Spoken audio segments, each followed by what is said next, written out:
My job is to somehow make them curious enough or persuade them by hook or crook to get more aware of themselves and where they came from and what they are into and what is already there, and just to bring it out. This is what compels me to compel them, and I will do it by whatever means necessary.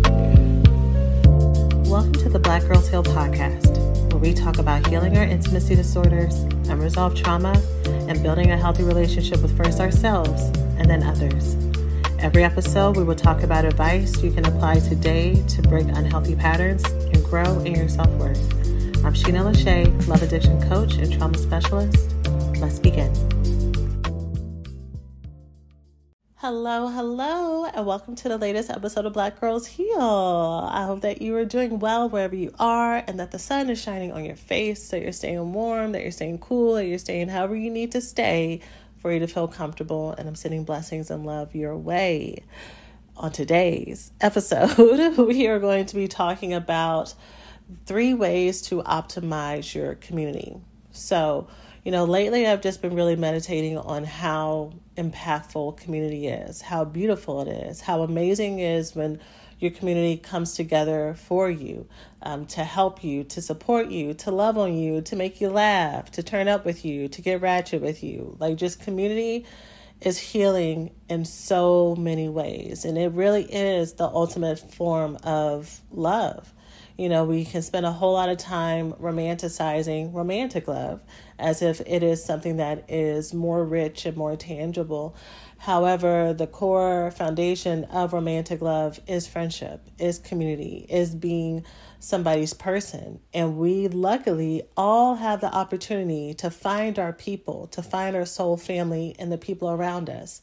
And so, I talk a lot about friendship and community and opening up here on the podcast, but I thought it might be good for us to kind of have a resettling episode, to have an episode that reminds us that we have full access to love and the people around us and the people who we call our sisters, that we call our friends, that we call our play cousins, that are the coworkers that we kiki with, but we haven't taken it outside yet, or we do, but we have trust issues, or, all the other different variations.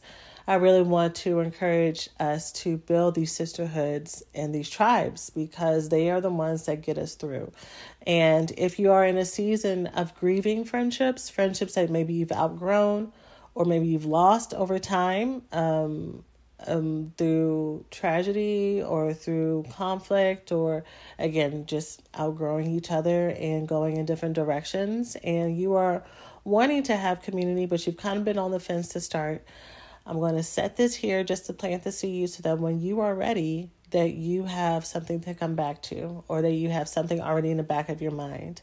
And, this is especially important for me because right now I am really focused on building the outside community factor of BGH. We've had a few different events over the years outside of our retreats, which shout out to the ladies who've already signed up for our Portugal retreat. I'm so excited for y'all. You're going to have a great time. For those of y'all who have been on the fence about the Portugal retreat, or you've been meaning to sign up, make sure you do that. There's only a few spots left because, again, we keep it small. That's this September. And then also for my recovery school students and retreat alumni who are coming to see us in Mexico this fall. I look forward to seeing y'all. That's an alumni only retreat. So I know many people have been emailing asking if they can go. If you are a recovery school student or if you're alumni, that you can come. But outside of that, we've had several meetups in BGH. And so we're going to have a few more meetups this month, actually, and we're actually going to have a healing circle. So for those of y'all who don't know what a healing circle is, don't worry, I'm going to talk about it in today's episode. But I really want to make sure that we are giving y'all the tools to build this community and build these sisterhoods and build this connection outside of just the podcast of newsletters and programs and everything else. But again, I'm going to talk about that in a little bit. For now, let's go ahead and jump on into this week's episode. Thanks for listening to this week's podcast. Before we get started, let's take a small break to say thank you to this week's sponsors. So the heat is here, and I know we're all out of here making sure we take care of our summer bodies, keeping it right and keeping it tight. But I want everyone to make sure to not only take care of what's happening on the outside physically, but also on the inside physically. And in order to do that, you have to find the right doctors, clinicians, and specialists to help keep your body in tip-top shape, and ZocDoc is the best app to help you do so. ZocDoc is the only free app that lets you find and book doctors who are patient reviewed, take your insurance, and are available when you need them and treat almost every condition under the sun. You can choose from thousands of patient reviewed doctors and specialists, browse doctor profiles, upload and verify your insurance information, and get the care you need. You can book an appointment with a few taps in their app and start feeling better faster with ZocDoc. Go to ZocDoc.com/BGH and download the ZocDoc app for free. Then find and book a top-rated doctor today. Many are available within 24 hours. That's ZocDoc.com/BGH. ZocDoc.com/BGH. So hopefully you are here with me for today's episode because, whenever it comes to talking about friendship and building things that are really healthy, sometimes those are not the sexiest titles, right? Sometimes the ones that really grab our attentions are the ones about heartbreak and moving on and, being my best self and all that stuff. But I want you to know that part of the secret sauce of getting there is having your people. You've heard me say maybe 3.9 million times now over the course of these 5 or 6 years of doing Black Girls Heal. Longer than that now. Lord, time is crazy. But you've heard me say so many times how the core of an intimacy disorder, to heal it, is not to try to do life on your own, but it's to learn how to bring people in, to be vulnerable, to be seen, to let yourself be loved in addition to the love you so freely give. So many of us are great lovers when it comes to friends and when it comes to being a parent and when it comes to being a caregiver and when it comes to being a lover. But when it comes to us learning how to receive, that's part of the interaction. It's supposed to be mutual. It's supposed to be equal. And so that's the part we need to work on. And once you build your community, you get the blessing, you get the gifts of being the receiver as much as you get the gift of being the giver. So one of the blessings and benefits of healing and being your best self and being happy is having that soul tribe. So I'm going to talk about 3 ways to optimize your community, and then I'm going to give you a few things, maybe 1 or 2 ways to find your soul tribe in real life at the end of the episode as well. Okay? So the first way for you to optimize your soul tribe is to start practicing soulmate love and connection with them. I'll say that again. Number 1 is to practice soulmate love and connection with them.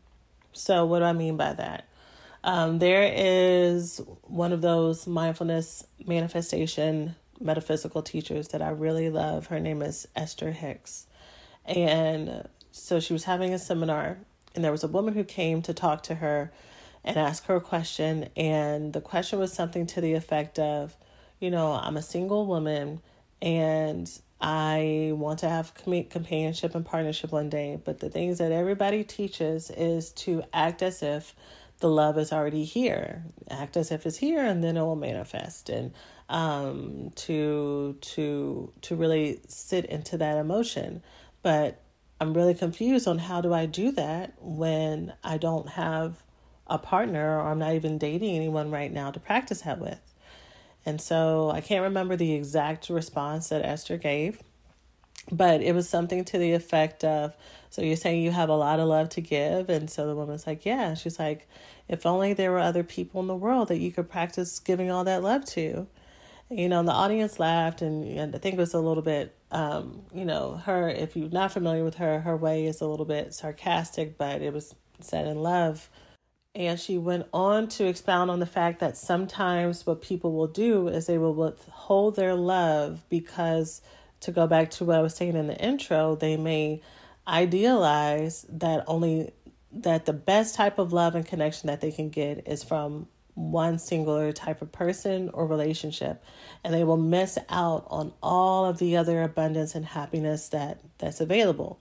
And so if you're new to the podcast, to be clear, I am not one of those teachers when it comes to romantic relationships. That's like, be happy by yourself and then, squish all of that desire for companionship and partnership out of your heart because that's the reason why you're single. If you're happy being by yourself, then that person will come. I don't teach that. I feel like that's really gaslighty, and I feel like that's unfair. I believe that to be human is to want to have companionship in some form. And so trying to, psych yourself out and convince yourself that you don't ever want partnership forever and ever in life. Like, of course, many of us go through seasons where we're like, can't be bothered. But if you are in a season where you want both, you want to have a full, healthy life with friends and loved ones and family, and you want to have a partnership, that's okay. That doesn't mean that you're not loving yourself. It doesn't mean that you're lacking anything. It doesn't mean that you're broken. It doesn't mean that you're insecure. It's okay for you to have that desire. So, but to go back to the point is that some of us will not live our full life because we're waiting on a person and we're waiting on a circumstance and we're waiting on a situation. Meanwhile, we have, train loads and bus loads of people who are going in front of us and they live around us and they're in our phones and, they invite us places or they're standing in line with us at Target and, the same meet cute that we wish to have in H-E-B. H-E-B is a local Texas grocery store, by the way, or in Trader Joe's or whatever grocery store it is. Like, if you're a single person, you want to meet your person in the grocery store. You can meet your best friend there. You can meet your business partner there. You can, if you are open to love and connection in all forms. So before I continue to trigger some folks, because I know that when it comes to building adult relationships, many of us have tried and it's hard, right? You don't know sometimes if people are actually open for friendship and relationships. And even if they are, it takes time to build. Even when you meet people who you click with, you have to work around schedules. You have to, go through the process of trading life stories and information and build trust. So it's not an overnight process. And so I want to say that and I want to validate that. But my main point in the midst of all that validation is really that if you are a person who has access to community, but you are not utilizing community in the way that you would a lover, then I would really encourage you to do so. And that's for single and that's for partner people too.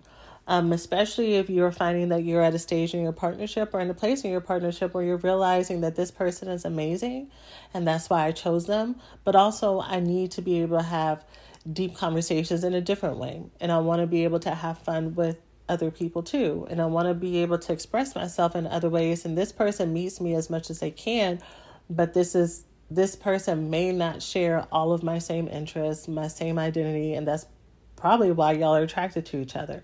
So it's okay for you to want to build tribehood and sisterhood and community outside of them. And if anything, doing that makes your relationship better because now you're coming back more fulfilled. You're coming back more happy. You're coming back with stories to tell them versus the same mundane things that you do all the time with them in your daily routine. And so this is for everyone. So practicing the same things that you would expect and want to do with a lover, are you doing that with your friends? So I remember I went to go visit a friend in San Antonio. And, just a casual, hey girl, I'm going to come to your city and come through. My friend brought me a bouquet of roses. And I was so shocked. And she was like, yeah, I just really, and so she was one of the ones who first implanted that in my mind. I thought I was already a good friend, but just seeing how she loves her friends totally leveled up. And so she told me at that time, and, I've seen in her actions and through and beyond that, she's like, yeah, I just feel like we need to love our friends in the same way that we would love others and love ourselves. And so she just brought me some roses and then we went and got tacos. It was just so it was just so casual, and that's just the type of person she is. She's really phenomenal. And so, and she's so loving and so caring and so intentional about checking in on the hearts of her friends, and also, holding the standard that she receives it as well. She's not someone who, which is something that I've had to work on. I've watched so many other women and clients need to work on, is sometimes we can do those types of sweet things for our friends, but it's because we become like the mom of the group, or we don't know how to function without taking care of others instead of just sitting and receiving.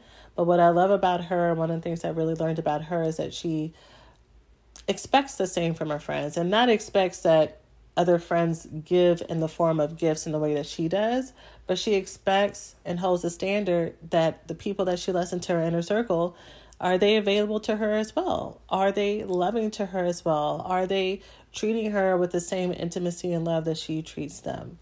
Okay? So for you, if you are known for giving partners gifts and everything, are you giving your friends gifts?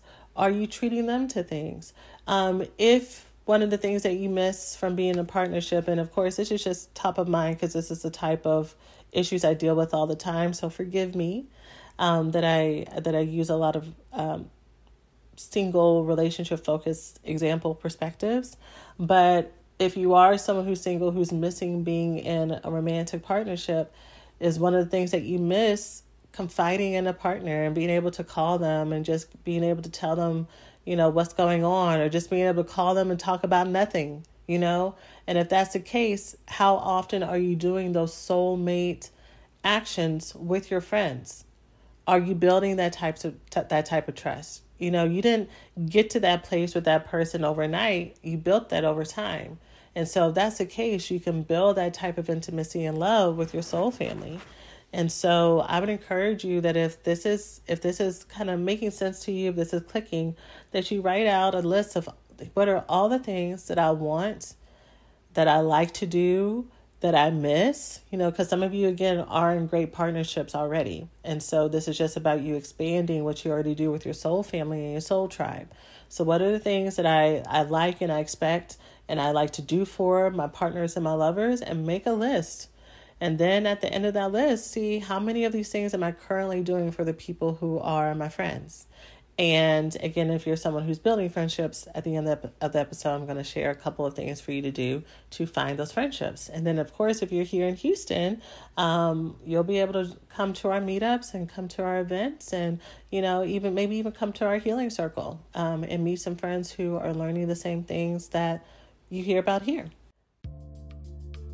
Hey, we hope you're enjoying the podcast so far. Let's take a quick break to say thanks to this week's sponsors. So, as a morning person, I am a sucker for a good morning routine to set my day off right. And these days, Liquid IV is a staple in my routine. With me getting 5 essential vitamins and 2 times the hydration in one stick, it is a no-brainer to combine with all the other goodness that I use to start my day. I love all the variety of flavors, and these days, Tropical Punch has really been doing it for me. But there are so many variety of flavors, enough for every taste. And something I love about Liquid IV too is that they give back. So they have donated over 39 million servings to over 50 plus countries around the world who need equitable access to clean and healthy water.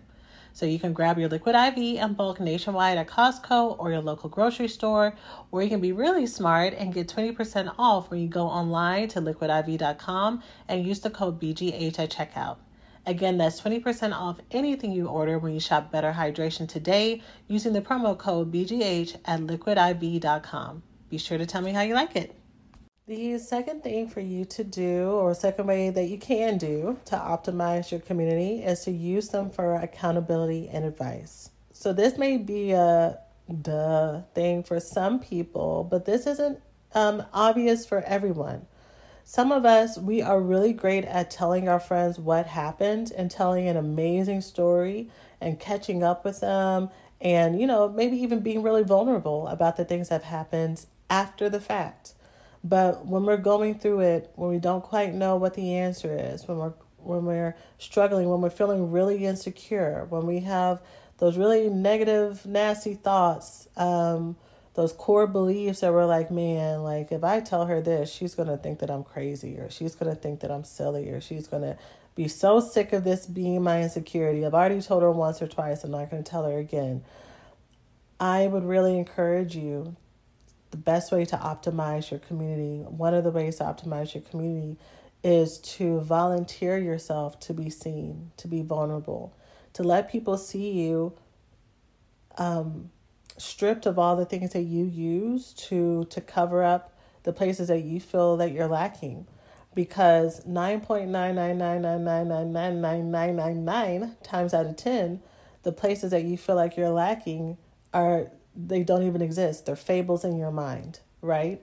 And your friends see pieces and parts of you that you can't grasp because of childhood trauma, because you didn't have access to the love and support that you deserved, because you were in a relationship with a narcissist that tore you down and you're building yourself up. Like there are so many reasons why, because you live in a society that's built on making women feel not enough and feel ashamed of their bodies and their mind and their sexuality and their beauty and their talent and their voice. You know, you got a whole lot of things that have been stacked against you. For those of y'all who, I'm combining y'all and us because it's something that I actually have to unlearn too. But for those of us who like feel bad about feeling bad, it's like, man, like, why can't I just work through these insecurities?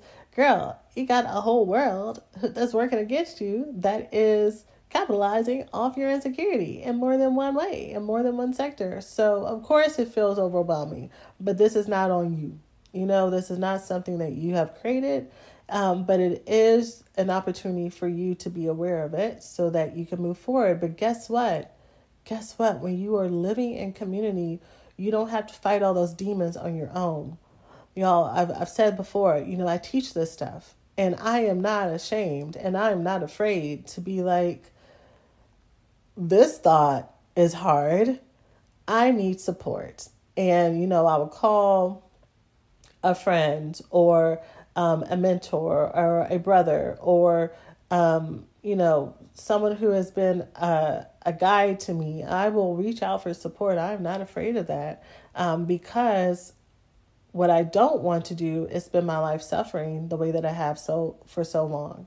Once I started to get access to freedom, to self-love, to emotional support, and that I can be seen by people and not be judged and still be loved. And if anything, they love me more. I was hooked. And so I moved towards my community versus away. So again, number 2 is you use your friends and loved ones for accountability and advice. So to move towards them looks like when things are happening in the moment, when you're having an insecure thought and you're just laying down and you're trying to like journal through it and it's not working. Or you do a run and you feel better in your body. You exercise and you feel a little bit better, but the thought is still there and it still keeps coming back. Maybe that's a sign for you to get out of your head, get out of yourself, and let your community support you. Let them tell you perspectives and give you feedback that you would not be able to see on your own. The reason why we have community is because we all have our own different lifestyles, our own different personalities, our own set of, again, life experiences that they bring to the table. And so their outside perspective is usually, when you're in a healthy community, is really good about neutralizing all of the different things that were really hard for you and also bringing levity and bringing joy. If you're over analyzer like me, it can be very easy to see a place of growth and maximize it, make it really big. And when you are connected to people who are really grounded and really full of love, they're able to make what you thought was a mountain just like a little speck. They'll acknowledge it and, maybe validate that it's real for you or that it's real for you or a real thing. Those are two different things if you can catch the tone of that. But either way, they will validate you and help you bring you back down to earth and allow you to move on. So I love that about community. And I would encourage you to allow them to be there for you in that way. One of the things that I really teach my students to do when they're in the recovery school is to learn how to initiate contact with people and reaching out to them. It's literally one of the main things that we work through. And so if that is something that you want to work through, that's a good place for you to start. Either in action, if you want support, then of course, the program is available, but just practically want you to start initiating to your friends and your loved ones. To learn more about working with me directly in our recovery school program, that is the coaching program that I use to help women heal from the symptoms of love addiction, love avoidance, love deprivation, and the trauma that causes it, to make way for healthy love with themselves and with others. And so if you would like more information about that, you can go to therecoveryschool.com. At the time that I'm recording it, it is still on that flash sale that I talked about in last week's podcast episode for 15% off at Recovery 15. So don't miss that, because I never put the program on sale. So I look forward to supporting those who are ready. And shout out as well, I've already welcomed the women who've already joined, but shout out to the new ladies who have joined. I'm so happy that you're here. And the last way that I'm going to share for today's episode to optimize your community is to start a healing circle. So I looked it up. It's been 3 years, and I cannot believe it. 3 years ago, I introduced healing circles here on the podcast. I want to say it's episode 65, 66, something like that. It's in the 60s, but that is crazy. So 3 years ago, I talked about starting a healing circle, which is combining an accountability group with a girlfriend check-in, with the components of kind of group therapy, self-group therapy, and healing and growth into one experience. And so I pulled it from, first of all, healing circles have always existed. And if you go back and listen to the podcast episode, you'll hear me talk a little bit more about that. But healing circles in so many different forms have always existed throughout cultures, throughout ceremonies and traditions and all of that. Again, when we think about things like group therapy, which is a group of folks coming together to share and to process a topic and go deeper together. When we think about 12-step meetings, which y'all know is part of my background in being a Sex and Love Addicts Anonymous, was my main fellowship, and just talked about how freeing and amazing it was to be in a like-minded group of women, because I went mostly to women's meetings. Near the end, I started to go to co-ed meetings, and I met the most amazing men and built friendships with them as well. But to be in a group, be in a circle of people who were normal people just like me and were struggling with the same things, and we're all talking about our stories, and there's like structure around it so that it makes it safe, so that people aren't talking over each other and they're not dominating the room, and so everybody is equal and everybody has a chance to shine. And then of course Bible studies. When I was leading Bible studies, when I was part of Bible studies, and just feeling the magic in that room of being connected to spirit, being connected to each other, going deep, feeling inspiration, having a text that brought you closer together and that you could take with you. That is what the aim of a healing circle is, but to bring in all the emotional things that we go through as women, right? And to have a format and to have a shape that we could come together as friends, as soon-to-be friends, as a group of women who just want to grow and learn together and learn how to hold space for each other and learn how to be seen around topics that affect people who deal with love addiction and love avoidance and love deprivation and codependency and childhood trauma and low self-esteem, and also who want to grow and be optimistic and to heal and to build friendships and to grieve and to celebrate and to do all those things at the same time within a shared language.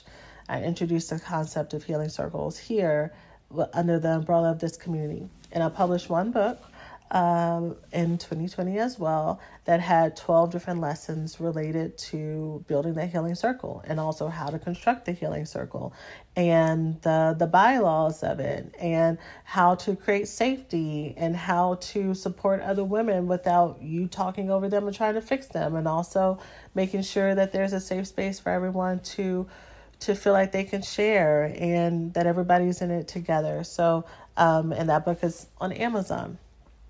And so, again, I didn't realize that time had flown so much, that 3 years had passed. It just, the pandemic just really conflated time together, just put everything together. And,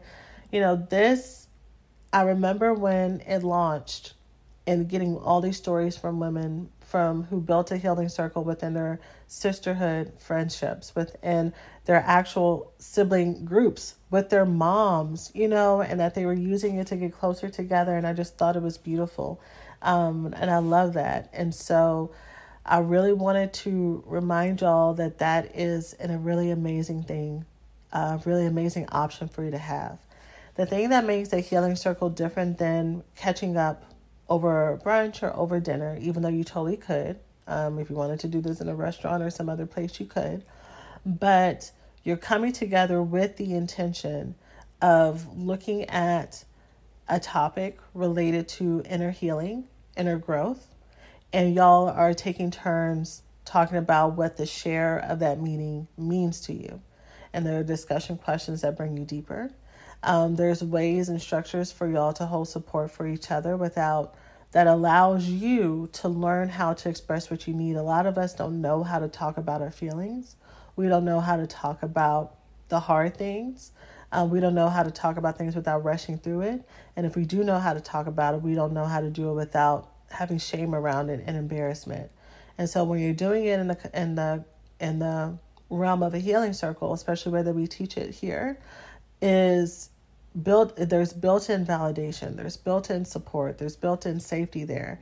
And I really want you all to have that, because learning how to talk about the hard things in a safe space makes it so much easier. Like, you feel so much more encouraged in your everyday life. You don't feel alone. You feel more confident. There truly is healing in community. And also, if you are someone who does want to have a long-term romantic partnership, or if you currently already do, it helps there as well, because now so many different ways. Now you're learning skills to communicate to your partner what you need. Or for some of us, you have an outlet outside of your partner. Our partners, even for those of us who are lucky enough to be with our soulmates, right? They're also another human being who have their own set of trials and stressors and things that they need to go through and that they are going through. And so even when they are the most willing, they cannot always be a conduit and a place for us to process our deepest ills. And sometimes that can feel like rejection. Sometimes that can feel like, well, they don't have time for me. Or maybe it can reinforce, if we have a fear of being a burden, it can make us want to go inward because we feel like we're dumping on our partner who doesn't want to hear it, which they do. They just also can get tired sometimes, or we may not know how to say what it is that we need. And so we ask them for support in a way that they think we're asking for a solution, but we just want them to listen. And, miscommunication stuff happens. But when you have like a healing circle where this is built just for that, you get to have that outlet and you get to have that safety. So again, I would really encourage you to build a healing circle. You can find that book on Amazon. It's called Black Girl Healing Circle. And it is the Foundations volume. And it's right now the cover is a really bright pink book. And, as I publish more of those books, we already have all the covers set. So it's still going to be a pink cover in case there's someone who's listening to this way in the future. But right now it has a pink cover with hearts on it. And the next ones will be, well, I'm not going to tell you, but it's going to be like a light pink with like maybe some florals on there. It's kind of what we're looking at right now. I said I wasn't going to tell you, then I told you. But there it is. So you can go ahead and start there. So for those who have been listening and are like, okay, this is great, but I need to find my people. I need to find some friends. I'm going to share a list of things that I've shared a little bit on the podcast and some things that I have not shared on the podcast before. Some of these will probably stretch you, especially if you don't currently have a soul family. There may be some things that you don't want to do, or you may be uncomfortable doing, but that's okay. That's how we grow. And like all things, you can take what you need and leave the rest. So the first thing I'm going to share is something that I actually haven't specifically said here on the podcast, but I think it is really important. And I would encourage you to open yourself up energetically, spiritually, to finding your soul family. Open yourself up energetically, spiritually, mentally, but for sure emotionally, mentally, especially emotionally, spiritually, and energetically to friendships. One of the things that can kind of keep us stuck is we will say we want friendships and we will want it, but we're still operating from a spirit of fear. We're still operating from a spirit of expecting people to fuck us over. We're expecting for shit to go sideways. And the thing about expectations is we can always get what we are looking for. We can always manifest what it is that we are thinking is going to happen, what we're ready to happen, what we're open to happen. So even when the good things come, we're still seeing it through the lens of when's this going to end? And you seem nice, but let's see how long this is going to last. And that skepticism is really great for our self-defense, and it's really great for our protection. But when it comes to actually being able to enjoy something good, so let's say you're someone who has that perspective because you have gone through a lot of betrayal and trauma. It's real. You're not imagining it, right? And so you have that defense and that skepticism to help you stay safe. That's amazing. So what happens? Well, that's not amazing. Like, I get it. So what happens when you meet someone and you're having really great, legitimate experiences with someone that you're growing towards friendship? It's going to be really hard for you to sit and to actually be happy and to trust them because you're waiting for the other shoe to drop. You are, instead of enjoying connecting with them, you are categorizing and quantifying experiences. You're taking a tally. You're measuring things to try to see what's fair and what's not fair. You're in hypervigilance mode when it comes to threats of abandonment and rejection. And the reason why that one especially is a problem is because what we all know from research and from experience of being an adult is that to grow a friendship as an adult takes time. And so when you're an adult, you have more responsibilities, you have lives, you have all this kind of stuff. And so if you have a very high threat response towards abandonment and rejection, someone not being available for a phone call, someone not being available to hang out when you want to hang out, or, y'all having some different connections, is going to feel as if this person is not safe. And this could potentially be a very deep, lasting, loving friendship for you, but you are on guard because of what you feel like may be a sign that they're not available, but really they're just an adult adulting like you are, or they're a new person and y'all don't even know your communication styles yet. Like, y'all just met each other. So what you think is obvious when it comes to communication and expectations and being available and saying what you need, you think it's obvious that another person thinks that way and knows that, but they don't. And so y'all have to have a conversation about it. But when you're coming to go back to the main point, where you're coming from an energy where you are coming from lack of trust, you are not going to trust anyone around you. And that's if you meet somebody. Usually when you're coming from negativity and lack of trust, it's really hard for you to meet people, period, because that sourness, that pessimism, that don't mess with me energy goes ahead of you. And the only people that get through, like, you may think that the people who get through, if you're doing that, not because you actually want people to stay away, but as a form of self-protection, so there's still like that air of openness, the only people who get through to that or want to move towards that, or people who are like pickup artists, or people who are narcissists. And so they can see behind that bravado is a lot of insecurity, and they're kind of attracted to that. They're attracted to the drama and the trauma. Healthy people don't have time for that. Healthy people will try to start a conversation with you and then pick up all your vibes and say, okay, well, I guess she's not interested. And they'll move around because they respect boundaries, because they pick up what you're putting down. And that's what you want. You want people who respect boundaries. You want people who are open.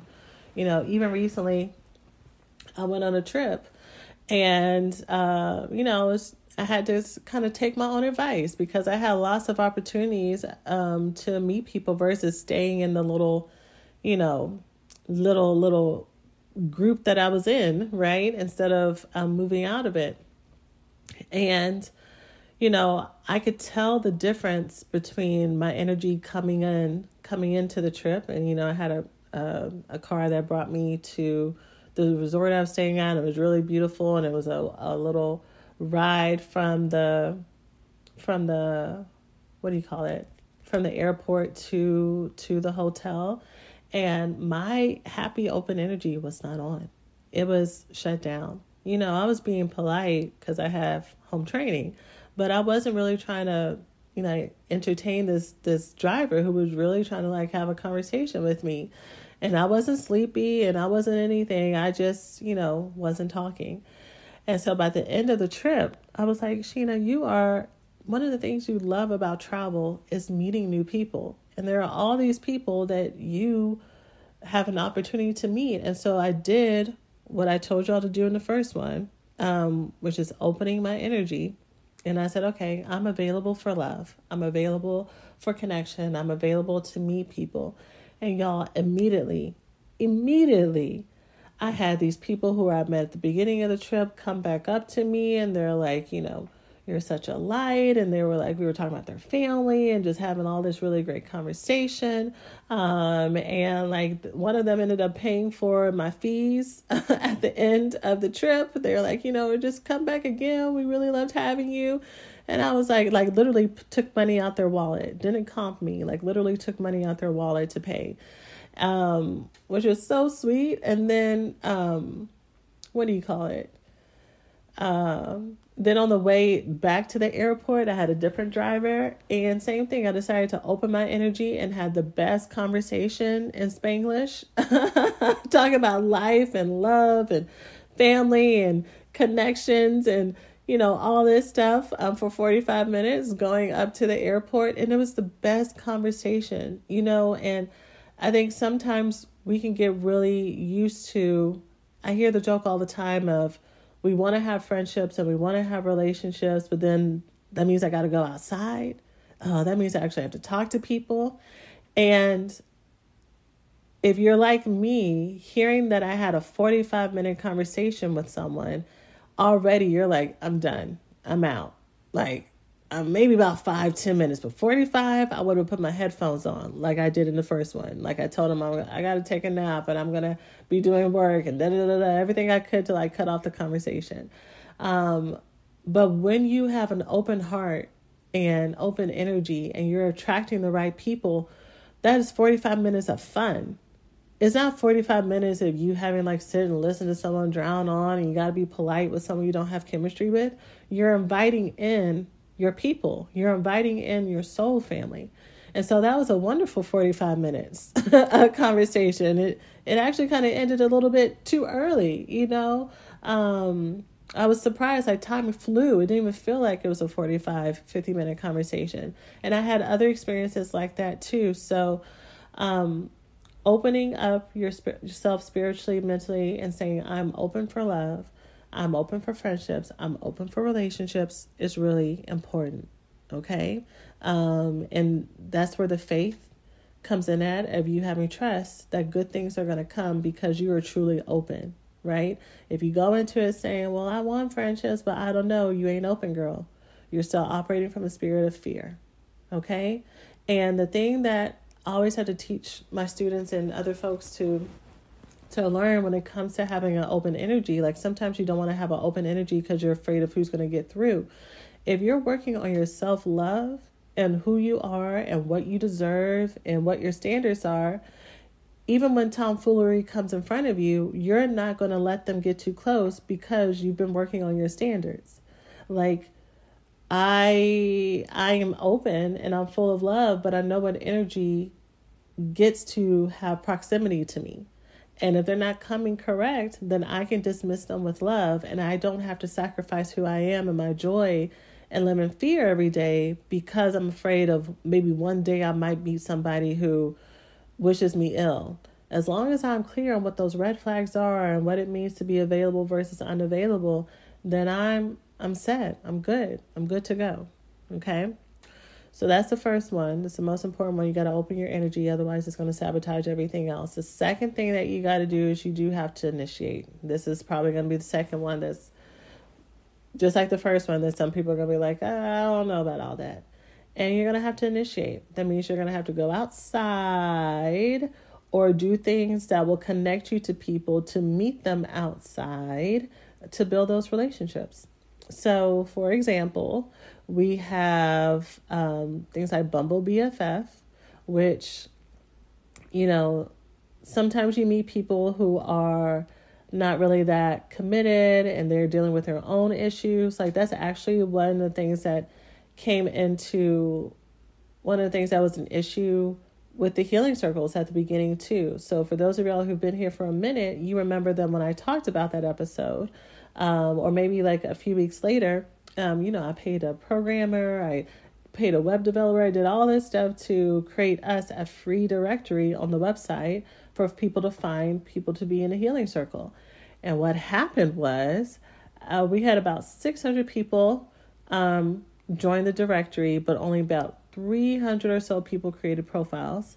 And then I was getting messages saying that women were feeling like really dejected and sad because they were reaching out, but they weren't hearing back. And so all these women with abandonment issues that joined very hopeful and happy to meet other people were getting ghosted.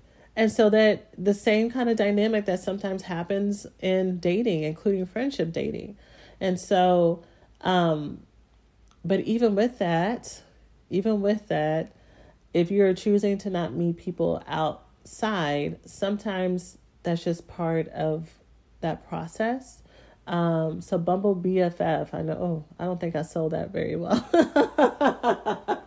I was trying to validate. I'm not going to cut this out because I want to be real about what happens so that I'm not just coming from like this pie in the sky and go outside and, look at the rainbows and then your friends will come. Like, I know that it takes work.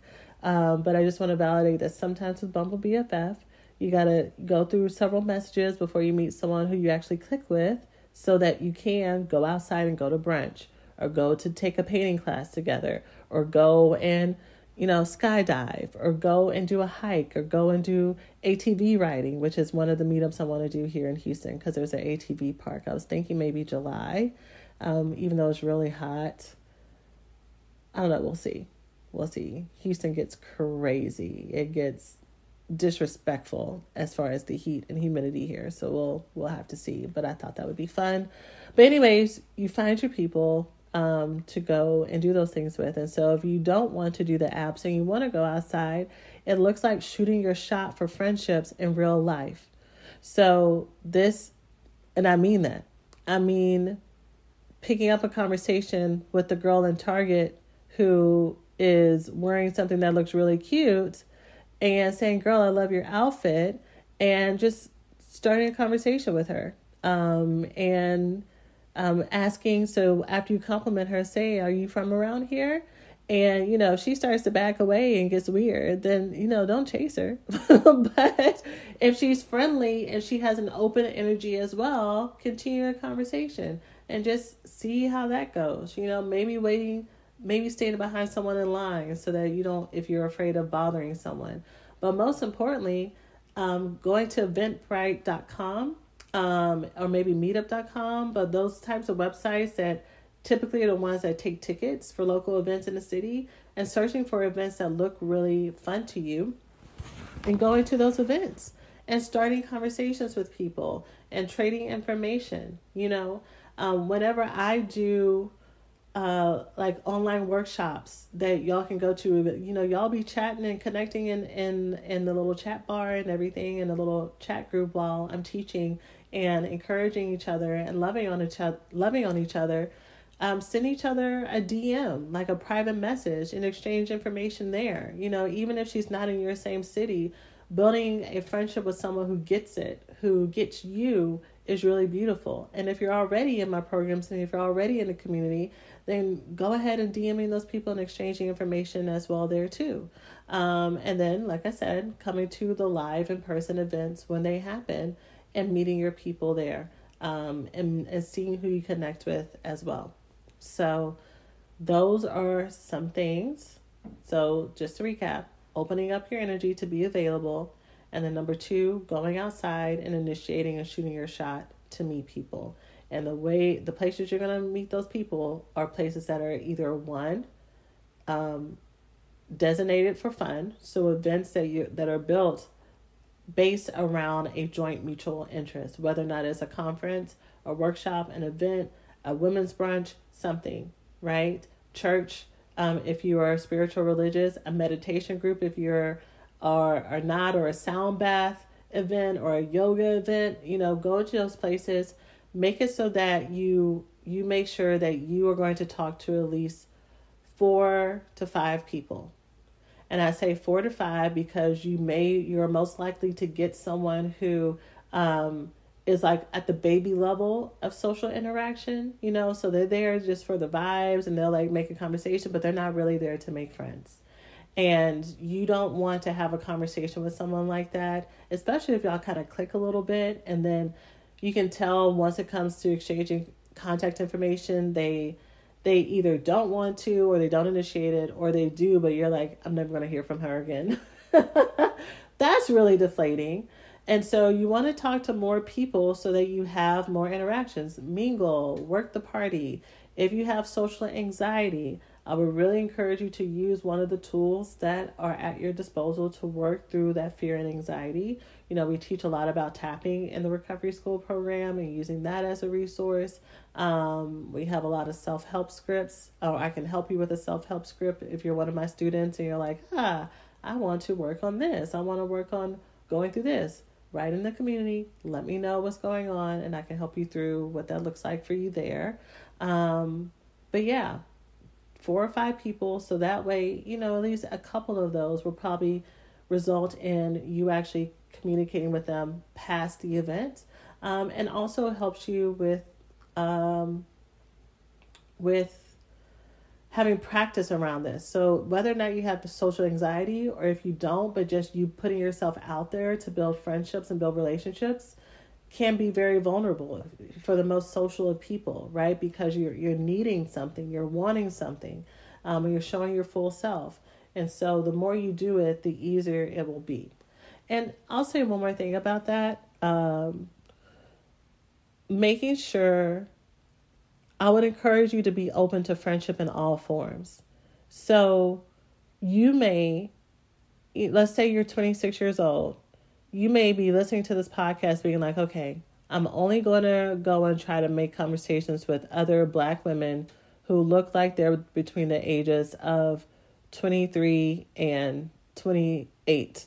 Because then maybe we might be friends. Or maybe if you're 26, you're more like 24 or 25, right? Because they're closer to being baby professional ages like you.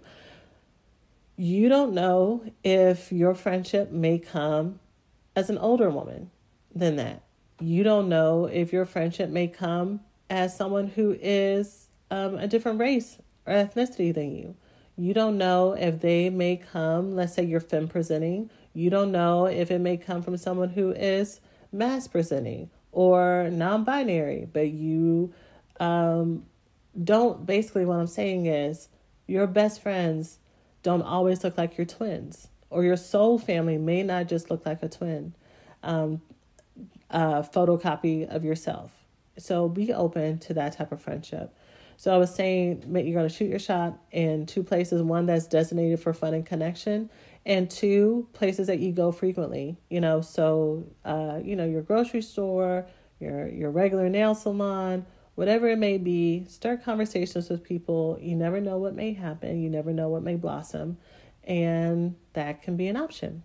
So, like I said, here in Houston, we're going to start building more community. I told, and I know I've talked about this on a podcast before, but I told my friend Stacy, student turned friend Stacy, who's been trying to help me get these social things up, that it's time. And so we're starting this month with a social on Juneteenth weekend, just coming together and hanging out. And then we're going to do another one at the end of the month. We're going to do a healing circle. That's going to be a facilitated space where I'm going to teach a little bit, but we're going to do a healing circle. So I'm really excited about those two events. So I will be talking more about that. There's no links right now for you to sign up for those things, especially the healing circle, because that's probably going to be a limited group just to make sure that we can have a closed space so that there's not too many people there and everyone has a chance to share and everything. But I will be talking about it on our mailing list. So if you want to go to blackgirlsheal.org/list and join us there, you can join us there and I will be emailing it out. If you have not gotten any emails from me in the last couple of weeks, that means that either you have unsubscribed and you're no longer getting emails, or you are subscribed and everything is in your spam and promotions folder. So go ahead and check that if you don't want to miss out on those announcements. And then I'm also going to be talking about it on social media as well, so that people who are not on the email list or who may miss the podcast or want to share a post will be able to do that. So stay tuned to those two channels, the email list or social media, primarily Instagram and Facebook. And I will try to post it on YouTube. Usually I just post the lives on YouTube, but I usually don't post the stuff I talk about on social media. But I can see if I can start to get my assistant to help me so we can change that. And for those who are not in Houston and you're like, I want to meet people, as a reminder, on June 22nd, Thursday, June 22nd at 6:30, I'm having a town hall where I am doing live coaching. So I'm answering all of your questions that y'all have. If you have a question related to anything that I've talked about here today or any other day around relationships, love, family, trauma, life, codependency, healing, whatever, you can bring it to the town hall and I will be answering people's questions. Actually, when I do live coaching, it is on Zoom so that I can actually talk with you. So that is available. And you can register for that by going to blackgirlsheal.org/town hall. And you're on accountability groups with the things that we talk about here. But that's it. I hope that y'all found this episode helpful. I hope that it helps your friendships blossom that already exist. And I hope that it encourages those who have been wanting to build friendships, have some hope, and have some things for you to do to move closer to that. So that's it for today. I will see you in our next episode. Take care of yourselves. Hey, so thanks for listening to today's podcast. If you enjoy what you've learned, it doesn't have to stop here. You can check out the blackgirlsheal.org website and grab the worksheet for this week's episode or any of your other favorite episodes from our shop with an overview of the main points, healing circle discussion questions and journal prompts, and challenges that you can take with you into the week. Also, you can check out any of our other self-study and coaching programs, resources, and freebies to help you heal from the intimacy disorders of love addiction, love avoidance, love deprivation, and the trauma that causes it. The best time to start or restart your healing journey is now. We hope you enjoy all of these resources, and until next time, remember you are so loved, and we'll see you in the next episode. Take care of yourselves.